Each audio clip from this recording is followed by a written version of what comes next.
Namhlanje bekuhlangana iminyaka engamashumi amabili nesikhombisa selokhu kwabulawa ngesihluku owabe engumholi weSACP uChris Hani.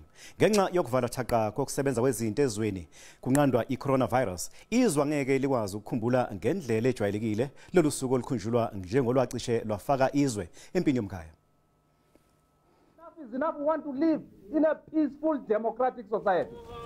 Minyaka le iSACP ibhiyozela ubomi bosopolitiko wabaphambili eMzantsi Afrika.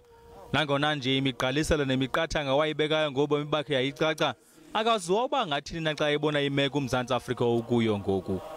Comrade Hani led an important SACP campaign, which was a campaign for quality health care for all, housing for all, and the fight against hunger. Kambe ke nombulali wakhe uYanus Walush usathothoza entolongweni esilela amatyeli ngamatyeli ukuphumeza isicelo sakhe sokufumana inqawule. That decision is also informed by the laws which were applicable at the time. So we are of the view that at this stage we will not be able to release him on parole. Usaqhubela phambili ke nokubonakala umqelo washiwa nguChris Hani owadutyulwa ngongenalusini kurhulumente wengcinezelo. NdinguAbongile Dumako kwindaba zeSABC eGauteng.